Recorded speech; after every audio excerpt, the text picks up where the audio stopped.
Hello guys, welcome back to my channel. வீடியோக்குள்ளே போகிறதுக்கு முன்னாடி மறக்காமல் அந்த வீடியோக்கு ஒரு லைக்கை போட்டுருங்க. லாஸ்ட் பார்ட்ல அந்த குழந்தை பார்க்குக்கு போகணும்னு ஆசைப்பட்டிருக்கோம். உடனே அந்த சைக்கோ பையன் வீட்டையே பார்க்கா மாத்திட்டான். அதை பார்த்துட்டு அந்த குழந்தையும் அதுதான் பார்க்குன்னு நினச்சிக்கிட்டு விளாடுது. அப்புறம் மாமனார் கூட கேட்குறாரு, சரி பார்க்க நீ ரெடி பண்ணிட்ட வீட்லயே, ஆனால் கூட விளாட்றதுக்கு பசங்க வேணும்ல அப்படின்னு சொன்னா, பசங்க எதுக்கு, அதான் நான் இருக்கேன்ல அப்படின்னு சொல்லிட்டு இவனே போயிட்டு பொண்ணு கூட விளாண்டுக்கிட்டு இருக்கான். இதெல்லாம் பார்க்குற நம்ம ஹீரோயினிக்கு சமக்கும் வருது. எனக்கு பண்ண அதே விஷயத்த இப்போ பொண்ணுக்கும் பண்ணுறானே அப்படிங்கிற மாதிரி பார்த்துட்டு இருக்கா. அதுக்கப்புறம் அந்த குழந்தையும் விளாண்டு முடிச்சுட்டு எனக்கு டயர்டா இருக்கு, நான் போய் தூங்கணும் அப்படிங்கிற மாதிரி சொல்றா. உடனே நர்ஸு கூட அனுப்பிச்சிடுறான். அப்புறம் அவ மேல கூட்டிட்டு போன அடுத்த நிமிஷமே இந்த அம்மா பையனை கூப்பிட்டு தனியா ஒரு விஷயத்த சொல்லுது. இந்த மாதிரி அந்த பொண்ணை பார்க்கும்போது எனக்கு ஏதோ சரியா படலப்பா, ஏன்னா நீ ஒரு விஷயத்த நல்லா கவனிச்சு பாத்தியா, உன் பொண்ணு எப்பெல்லாம் காணாம போறாளோ அப்பெல்லாம் இந்த நர்ஸு பொண்ணு இந்த வீட்டுல இருக்க மாட்டேங்கிறா. எனக்கு என்னமோ இவ மேலதான் சந்தேகமா இருக்கு, இவ தான் கிட்னாப் பண்ணிருப்பான்னு சொன்னா நீ நம்ப மாட்ற.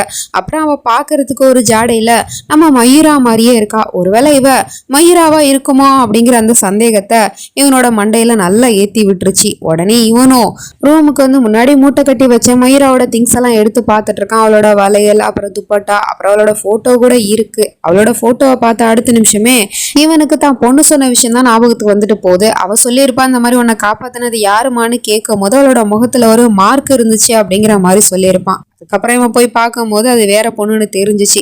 இருந்தாலும் அந்த பொண்ணோட போட்டோவை காமிச்சு ஒரு தடவை கன்ஃபார்ம் பண்ணிக்கலாமே அப்படின்னு சொல்லிட்டு இவன் அந்த போட்டோவை எடுத்துக்கிட்டு மாடி பக்கமா போயிட்டு இருக்கான் அம்மாவை கூட்டிகிட்டு. இதை நம்ம ஹீரோயினி கீழே இருந்து பார்த்துட்டு எதுக்காக இவங்க தாராவோட ரூமுக்கு போறாங்க அப்படிங்கிற மாதிரி சொல்லிட்டு பின்னாடியே ஃபாலோ பண்ணி பாக்குறா. அங்க அவ தாத்தா கூட தான் விளாண்டுட்டு இருக்கா போல. அங்க அவகிட்ட அவளோட அம்மாவோட போட்டோ, அதாவது நம்ம ஹீரோயினோட போட்டோவை காமிச்சு இந்த பொண்ணை உனக்கு தெரியுமா, இதுக்கு முன்னாடி நீ பார்த்திருக்கியா, அதாவது நீ காப்பாத்தினாங்கன்னு சொன்னல ஏஞ்சல் மதர், அது இந்த பொண்ணா பார்த்து சொல்லு அப்படிங்கிற மாதிரி கேட்டா, அதுக்கு அந்த பொண்ணு என்ன பதில் சொல்ல போறான்னு தெரியலையே அப்படின்னு சொல்லிட்டு நம்ம ஹீரோயினி பயந்து போய் பார்த்துக்கிட்டு இருக்கா. அந்த பொண்ணு சடனா அந்த போட்டோவை பார்த்துட்டு எனக்கு இவங்கள யாருன்னே தெரியாது அப்படிங்கிற மாதிரி சொல்லிடுறா. நல்லா பாருமா, நீ தானே சொன்ன அந்த பொண்ணோட முகத்துல மார்க் இருந்துச்சுன்னு சொல்லிட்டு, இவங்களோட முகத்துலயும் மார்க் இருக்கு பாரு, இந்த பொண்ணு தான் அந்த பொண்ணா அப்படின்னு கேட்டா, இல்ல நான் பார்த்தது வேற ஒருத்தவங்க, இவங்க யாருன்னு எனக்கு தெரியாது அப்படின்னு சொல்லிட்டு அந்த பொண்ணு பொய் சொல்லிடுறா. உடனே இவனும் முழிச்சுக்கிட்டே இருக்கான். எஸ், அந்த பொண்ணு பொய் சொன்னதுக்கு காரணம் மாமனார் தான். ஏன்னா அவரு முன்கூட்டியே பேத்திக்கிட்ட சொல்லியிருப்பாரு, ஒருவேளை ஃபியூச்சர்ல மயூராவோட போட்டோ கொண்டு வந்து குழந்தைகிட்ட காமிச்சா அவ ஏஞ்சல் மதர்னு சொல்லிட்டா என்ன பண்றது அப்படின்னு சொல்லிட்டு அந்த பொண்ணுகிட்ட ஏற்கனவே சொல்லியிருப்பாரு, இந்த மாதிரி உன் அப்பா வந்து அந்த பொண்ணோட போட்டோவை காமிச்சா எனக்கு தெரியலன்னு சொல்லிடு, ஒருவேளை நீ தெரியும்னு சொன்னா நீ என்கிட்ட ஒரு சீக்ரெட் சொன்னல, அந்த நர்ஸை பாக்குறதுக்கு அந்த ஏஞ்சல் மதர் மாதிரியே இருக்காங்க அப்படின்னு சொல்லிட்டு, அதனால கோவப்பட்டு அந்த நர்ஸை தான் வேலையை விட்டு உன் அப்பா தூக்கிடுவான், அதனால நீ வந்து தெரியாதுன்னே சொல்லுமா அப்படிங்கிற மாதிரி பேத்திக்கிட்ட சொல்லி வச்சிருப்பாரு போல. ஸோ அதுக்கு பயந்துக்கிட்டு தான் பொண்ணு இங்கே போய் சொல்லியிருக்கா. பட் இருந்தாலும் இவனோட சந்தேகம் இதோட நிக்கிற மாதிரி தெரியல. அதை இன்னும் கூட கொஞ்சம் தீர விசாரிக்கணும் அப்படின்னு சொல்லிட்டு நம்ம மயூராவோட வீட்டுக்கு ஆளுங்களை அனுப்புறான். அங்க போயிட்டு அந்த பசங்க மயூரா எங்க அப்படின்னு கத்திக்கிட்டு இருக்காங்க. எதுக்காக என் பொண்ணை தேடுறீங்க அப்படின்னு அப்பாவும் கேட்கிறாரு. பார்த்தா நம்ம ஹீரோயினி இங்க இருக்கா. பட் கொஞ்ச நாளைக்கு முன்னாடி பார்த்தோம் இல்லையா, குழந்தைய வச்சுக்கிட்டு பைத்தியம் மாதிரி பணாத்திட்டு இருந்தா இல்லையா, அதே மாதிரியே குழந்தைய வச்சுக்கிட்டு என் குழந்தைய நான் கொடுக்க மாட்டேன், நீங்க எல்லாரும் ஓம்காரோட ஆள் தானே, எங்க இருந்து போங்க அப்படிங்கிற மாதிரி கத்திக்கிட்டு இருக்கா. இதை அக்காக்காரையும் பார்த்துட்டு ஒன்றும் பெருசா சாக்காகலை. ஏன்னா குழந்தை காணா போனதுலேருந்தே இவ பைத்தியமாயிட்டா அப்படின்னு தான் அப்பா சொல்லியிருப்பார் போல. அதுக்கப்புறம் அவனுங்க வந்தவனுங்க நம்ம ஹீரோயினியை வலுக்கட்டாயமா அங்கே இருந்து இழுத்துட்டு போயிட்டானுங்க. ஒரு இடத்துல கட்டி போட்டு வச்சிருக்காங்க. பார்த்தா அங்கே அந்த ஓம்கார் தான் வந்துட்டு இருக்கான். ரொம்ப நாள் கழிச்சு தன்னோட பொண்டாட்டியை பார்த்துட்டு எப்படி இருக்க மயூரா அப்படிங்கிற மாதிரி கேட்குறான். ஆனால் அவ முழுக்க முழுக்க இவன் மேலே கொலவரியில் இருக்கிற மாதிரியே காட்டிக்கிறா. நீ இதுக்காகடா இங்கே வந்த, என்னோட குழந்தைய திரும்பவும் என்கிட்டேருந்து பிரித்து கூட்டிகிட்டு போக பார்க்குறியா, என் குழந்தைய உன்னால் பிரித்து கூட்டிகிட்டு போக முடியாது, என் குழந்தைய என்கிட்ட கொடுக்க சொல்லு அப்படிங்கிற மாதிரி சொல்லிட்டு அந்த பொம்மையை பற்றி தான் அவள் பேசிகிட்டு இருக்கா. இந்த பொம்மையை தான் நீ தாரான்னு நினச்சிட்டு இருக்கியா அப்படின்னு கேட்டா, என் குழந்தைய என்கிட்ட குடு அப்படின்னு சொல்லிட்டு அவனை போட்டு பயங்கரமாக அடிச்சுக்கிட்டு இருக்கா. இவன் நிஜமாலுமே பைத்தியமா இல்லையா அப்படின்னு செக் பண்றதுக்காக ஒரு டாக்டரை வேற வர சொல்லியிருக்கான் போல. அவங்க வந்து செக் பண்ணி பார்த்துட்டு நிஜமாலுமே இவங்களோட மென்டல் ஹெல்த் சரியில்லை அப்படிங்கிற மாதிரி அந்த அம்மாவும் சொல்லிட்டு ஒரு இன்ஜெக்ஷனை வேற போட்டு போயிடுச்சு, அதாவது தூக்க மருந்து போல. அதை போட்டு நம்ம ஹீரோயினிய அவளோட வீட்டுக்கே கொண்டு வந்து போட்டு போயிட்டாங்க போல. நம்ம ஹீரோயினுக்கு என்ன ஆச்சு ஏதாச்சுன்னு தெரியலன்னு சொல்லிட்டு சுத்தியும் எல்லாரும் உட்காந்துருக்காங்க. பார்த்தா அவளும் கண்ணு முழிச்சிட்டா.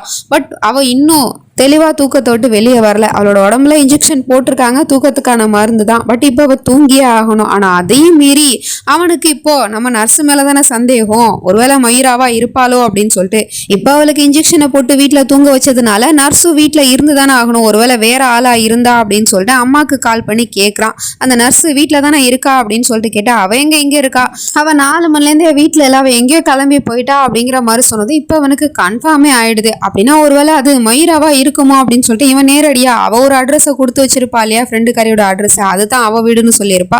அங்க கிளம்பி இவன் போயிட்டு இருக்கான். அங்கதான் போவான் அப்படிங்கிறது நம்ம ஹீரோயினுக்குமே தெரிஞ்சு போச்சு. அதனால இவ வேக வேகமா கிளம்பிக்கிட்டே இருக்கா. அரை மயக்கத்தோட பார்த்தா அக்கா கறியோட கண்ணில் பட்டுடுறா. அவளை பார்த்துட்டு யாருமா நீ அப்படிங்கிற மாதிரி கேட்கறா. ஏன்னா இப்ப அவ மாறு விஷயத்துல இருக்கா இல்லையா. ஸோ அதனால நான் மயூராவோட ஃப்ரெண்டு நிஷா, நான் மயூராவை பார்க்கறதுக்காக தான் வந்தேன், கிளம்புறேங்க்கா அப்படின்னு சொல்லிட்டு அவங்க இருந்து கிளம்பி போறா. அப்ப இவளுக்கு அக்கா கறிக்கு ஃபோன் வருது. யாருக்கிட்ட இருந்துன்னா கடங்காரங்கிட்ட இருந்தான். ஏன்னா இவரோட புருஷன் நிறைய பிஸ்னஸ்ல இன்வெஸ்ட்மெண்ட் பண்றேன் அப்படின்னு சொல்லிட்டு கடனாளியா ஆயிட்டான் போல. ஸோ கடன் கொடுத்தவங்க எல்லாரும் இவளை டார்ச்சர் பண்ணிக்கிட்டு இருக்காங்க. திரும்ப திரும்ப கால் பண்ணி எப்போ பணத்தை கொடுக்க போற அப்படின்னு சொல்லிட்டு, இன்னைக்கு தரேன் நாளைக்கு தரேன் அப்படின்னு சொல்லிட்டு இவளு இழுத்தடிச்சிட்டு இருக்கா போல. அப்படி கோமா பேசிட்டு போனை கட் பண்ணும்போது அங்க செவத்துல ஒரு கரை இருக்கிறத இவன் நோட் பண்றா. அதாவது கறி அப்புன மாதிரி இருக்கு, அதுவும் கை அச்சு பதிஞ்ச மாதிரி. இது என்ன கரை அப்படின்னு சொல்லிட்டு இவ அதை வித்தியாசமா பார்த்துக்கிட்டு இருக்கா. இந்த பக்கம் இவனும் ஒரு வழியா நம்ம ஹீரோயினை தேடி ஃப்ரெண்டுக்காரியோட வீட்டுக்கு வந்துட்டான். வாசல்ல கதவு தட்டிட்டு இருக்கான், காலிங் பில் அடிச்சிட்டு இருக்கான். பட் உள்ள ஃப்ரெண்டுக்காரியும் அப்பாவும் தான் இருக்காங்க போல. அதாவது அவளோட அப்பா உள்ள வந்துட்டா என்ன பண்றது அப்படிங்கிற மாதிரி பயந்துட்டு இருக்காங்க. அதுக்கப்புறம் யாரும் கதவு திறக்கல அப்படிங்கவுமே அவன் கதவை உடைச்சிக்கிட்டு வீட்டுக்குள்ள வரான். பார்த்தா நம்ம ஹீரோயினி இங்கே படுத்திருக்கா. என்னாச்சு உனக்கு, நீயே வேலையை விட்டுட்டு இங்கே வந்திருக்க அப்படின்னு கேட்டா, இந்த மாதிரி எனக்கு உடம்பு சரியில்லைன்னு நினைக்கிறேன் சார், ஒரு மாதிரியே தலையை வர சுத்திட்டு இருந்துச்சு, அதான் கொஞ்சம் வீட்டுல ரெஸ்ட் எடுத்துட்டு போலாமேன்னு வந்தேன் அப்படிங்கிற மாதிரி சொல்லிட்டு இருக்கா.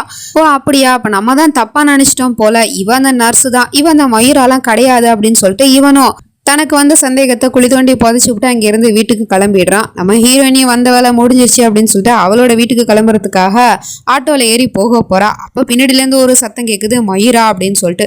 டக்குன்னு இவளும் திரும்புறா. பார்த்தா அங்க நிக்கிறது அக்கா காரி தான். இவ தான் கூப்பிடுறான்னு தெரியாம நம்ம வேற டக்குன்னு திரும்பிட்டோமே அப்படிங்கிற மாதிரி இவ ஏதோ சொல்லி சமாளிக்க பாக்குறா. என்னது நீங்க மயூராவை தேடி வந்தீங்களா, அவ இங்க இல்லையே உங்க வீட்டுல தானே இருக்கா அப்படிங்கிற மாதிரி சொல்லிட்டு இவ ஏதோ சொல்லி சமாளிக்க போனா, போது நிறுத்துவோன்றாமவ, நீதான் மயூராங்கிறது எனக்கு நல்லாவே தெரியும், உன்னோட இந்த நாடகத்தெல்லாம் அந்த ஓம்காரி கிட்ட வச்சுக்கோ, என்கிட்ட இல்ல அப்படிங்கிற மாதிரி அந்த அக்கா காரி எல்லாத்தையுமே தெளிவா புட்டு புட்டு வச்சுக்கிட்டு இருக்கா. நம்ம ஹீரோயின் இப்ப மாட்டிக்கிட்டா வேற வழி இல்லை. ஸோ அதனால சரண் அடைஞ்சுதான் ஆகணும். அக்கா கிட்டேயுமே சொல்றான், அந்த மாதிரி எனக்கு பிரச்சனை, என் தாராவ அவன் பிறந்ததுமே என்னை விட்டு பிரிச்சு கூட்டிட்டு போயிட்டான், அப்புறம் 5 வருஷம் கழிச்சு இப்பதான் வந்திருக்கான், நான் என் தாராக்காக தான் இந்த வேஷத்தை போட்டிருக்கேன், ப்ளீஸ் என்ன அந்த ஓம்காரி கிட்ட மாட்டி விட்டுறாத, உன்னை கையெடுத்து கும்பிடுறேன் அப்படிங்கிற மாதிரிலாம் சொல்லிட்டு இவ கெஞ்சி கேட்டுட்டு இருக்கா. ஆனா அவளோ, உனக்கு உதவி செய்யறதுனால எனக்கு என்ன கிடைக்க போகுது, நான் எதுக்காக உன்னோட சீக்கிரட்டை மறைக்கணும் அப்படிங்கிற மாதிரி கேட்டுட்டு இருக்கா. என்னக்கா பேசிட்டு இருக்க, நீ என்னோட அக்கா தானே அப்படின்னு சொன்னா, அதெல்லாம் முடிஞ்சு போன கதை, உனக்கு எனக்கு சுத்தமா செட் ஆகாது. சரி ஓகே, நான் ஸ்ட்ரைட்டா மேட்டருக்கு வரேன். இந்த விஷயத்த நான் ஓம்காரி கிட்ட சொல்லக்கூடாது, உன்னை பத்தின உண்மையை அவங்கிட்ட தெரியப்படுத்த கூடாது அப்படின்னா அப்ப நீ எனக்கு ஒரு ஹெல்ப் பண்ணி ஆகணும் அப்படின்னு சொல்றா. என்ன ஹெல்ப்னு கேட்டா, ஏற்கனவே கடன் பிரச்சனையில மூழ்கி போயிருக்கா இல்லையா, ஸோ அதனால எனக்கு 5 கோடி ரூபா பணம் வேணும் அப்படிங்கிற மாதிரி கேட்குறா. காரணத்தை சொல்லி, இந்த மாதிரி என்னோட புருஷன் ஒரு பிசினஸ்ல இன்வெஸ்ட் பண்ணா அது எல்லாமே லாஸ்ல போயிடுச்சு, அதனால நாங்கள் கடனாளி ஆயிட்டோம், அதுக்காக தான் பணம் தேவைப்படுது, அந்த பணத்தை நீ கொடுத்துட்டேன்னா இந்த விஷயத்த நான் வெளியே சொல்ல மாட்டேன், இல்லைன்னா ஒன்றும் பிரச்சனை இல்லை, நான் ஓம்காரி கிட்ட இந்த விஷயத்த சொன்னேன்னா அவனும் எனக்கு ரிவார்டா பணம் கொடுப்பான், எப்படி வசதி அப்படிங்கிற மாதிரி கொஞ்சம் கூட ஈவு இறக்கமே இல்லாம தன்னோட சொந்த தங்கச்சியை இவ பிளாக்மெயில் பண்ணிக்கிட்டே இருக்கா.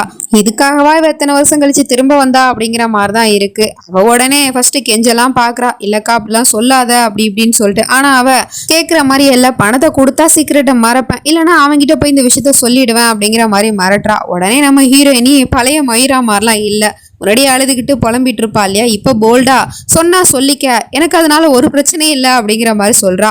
என்ன தெரிஞ்சுதான் பேசுறியா, நான் உன்னை பத்தின உண்மையை சொல்லிட்டேன் அப்படின்னா அப்புறம் உன் குழந்தைய உங்ககிட்ட இருந்து அவன் நிரந்தரமா பிரிச்சு கூட்டிட்டு போயிடுவான் அப்படின்னு சொன்னா, அது எல்லாமே எனக்கும் தெரியும், என்கிட்ட நீ கேட்குற அளவுக்கு உனக்கு கொடுக்கறதுக்கு பணமும் இல்லை, முன்ன மாதிரி நீ என்ன மிரட்டினா பயந்து போறதுக்கு நான் பழைய மயூராவும் கிடையாது, அதனால நீ ஓம்காரி கிட்ட போய் சொல்றதுனால எனக்கு எந்த பிரச்சனையும் கிடையாது. ஆனா ஒரு விஷயத்த மறந்துடாத, நீ ஒருவேளை ஓம்காரி கிட்ட போய் என்னை பத்தி போட்டு கொடுத்த அப்படின்னா அப்புறம் உன்னோட கடங்காரவங்க கிட்ட நீ இங்கதான் இருக்க அப்படிங்கிற விஷயத்த நான் போட்டு கொடுத்துருவேன், அப்புறம் எல்லாரும் ஒன்ன தேடி வந்துருவாங்க, எப்படி வசதி அப்படின்னு சொல்லிட்டு இப்போ தங்கச்சிக்காரி அக்காவை பிளாக்மெயில் பண்ணிக்கிட்டே இருக்கா. அதனால அவளுக்கு வேற வழி இல்ல, வாயை முடிக்கிட்டு அமைதியா இருந்துடா. இங்க பாருக்கா, இப்படிலாம் உன்னை மிரட்டணும்னு எனக்கு ஒன்னும் ஆசை கிடையாது, ஆனா நீ தான் என்ன அந்த மாதிரி பண்ண வைக்கிற அப்படிங்கிற மாதிரி சொல்லிட்டு அவங்க இருந்து கிளம்பிடுறா. இப்போ மறுநாள் ஆயிடுது. நம்ம ஹீரோ பொண்ணு அழைச்சிட்டு வந்திருக்கான் டாக்டர் கிட்ட. அவளுக்கு ட்ரீட்மெண்ட் போயிட்டு இருக்கு இல்லையா, ஸோ அதுக்காக காட்ட வழக்கம் போல அந்த டாக்டர் நீ வெளியேறு, நான் குழந்தைகிட்ட தனியா பேசணும் அப்படின்னு சொல்றாரு. ஏற்கனவே உன்னை நம்பி குழந்தைய விட்டுவிட்டு நான் அவளை தொலைச்சது பத்தாதா, திரும்பவும் நான் தொலைக்கணுமா, அதுக்கெல்லாம் வாய்ப்பு இல்லை, நான் இங்கே தான் இருப்பேன் அப்படின்னு சொல்றாரு. இங்க பாருங்க சார், போன தடவை நான் வெளியே கூட்டிட்டு போனேன், அதனால தானே குழந்தை தொலைஞ்சு போச்சு. ஆனா இந்த தடவை மிஸ் ஆகிறதுக்கு வாய்ப்பே கிடையாது. ஏன்னா இந்த ரூம்ல ஒரே ஒரு டோர் தான் இருக்கு. ஸோ இந்த டோரை தாண்டி அவ வெளியே போனா தான் உண்டு அப்படிங்கிற மாதிரி சொன்னதும் அவனும் வெளியே போய் நிற்கிறான். ஆனால் இந்த தடவை நம்ம ஹீரோயினி குழந்தை இங்கேருந்து கூட்டிகிட்டு போகிறதுக்காக தான் பார்த்துருக்கா. ஸோ அதுக்காக டாக்டர் ஹெல்ப்பை கேட்டிருக்கா. ஆனால் அதுக்கு பின்னாடி அவள் ஒரு ஸ்கேமில் மாட்ட போகிறா. அது என்ன ஏதுங்கிறதுலாம் நம்ம வெயிட் பண்ணி தான் பார்க்கணும். நெக்ஸ்ட் நினச்சி நம்ம அடுத்த பாட்டில் பார்த்து தெரிஞ்சுப்போம். அது வரைக்கும் பை ஃப்ரெண்ட்ஸ்.